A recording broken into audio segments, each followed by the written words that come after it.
For those of you playing at home, you might remember that back in episode 29, I thought that while the first Super Star Wars game was kinda tricky and occasionally frustrating, it was still a moderate amount of fun for fans of the films.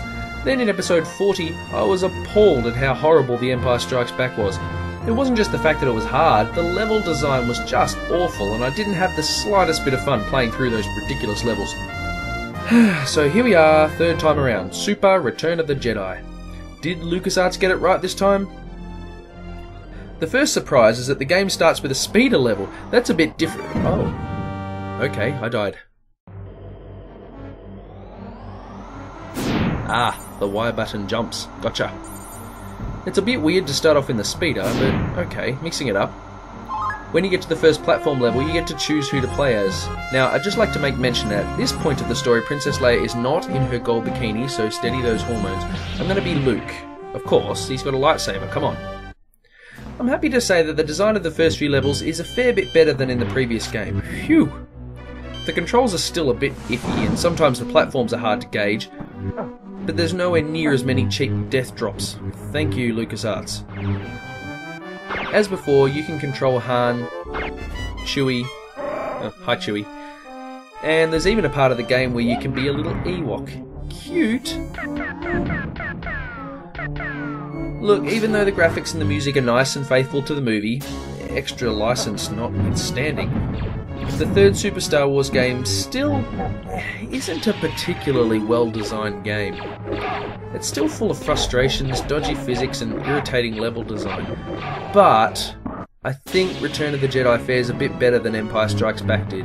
At least it's possible to beat the first couple of levels without throwing your cat through a window.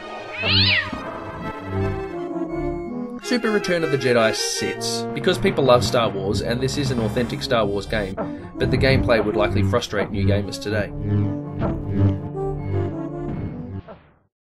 For those of you who can't read Japanese, this says Do Re Mi Fantashi Miron no Doki Doki Dai Bouken, which translates as Do Re Mi Fantasy, Milon's heart-pounding great adventure.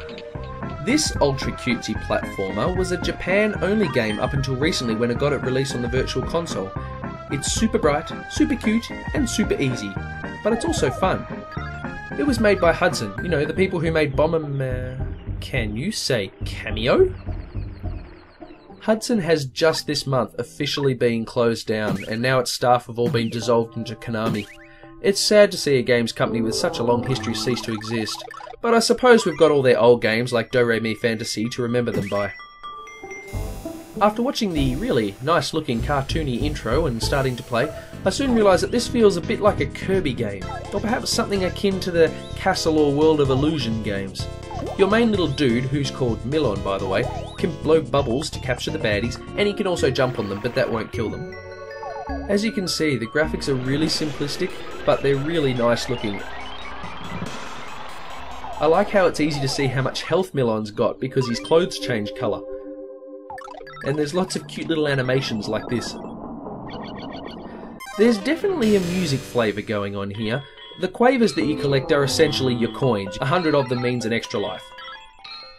Do Re Mi Fantasy is just so jolly, it's impossible not to love it. It's the kind of game that in 1995 I would have assumed companies just weren't making anymore. It's a very basic, very straightforward platformer that also happens to be really enjoyable.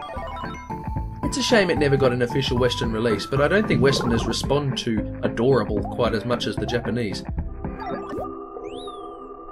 You know what's funny? Do Re Mi Fantasy is actually a kind of sequel to an old NES game called Milon's Secret Castle, which was awful, and which was also a completely different type of game. The only thing that's common between the two is Milon himself, and that he blows bubbles. Do Re Mi Fantasy is great. It feels like a breath of fresh air to play something so simplistic and yet so enjoyable. Even though it's pretty easy and it's a great one for the younger gamers to play, I still loved it. It stands.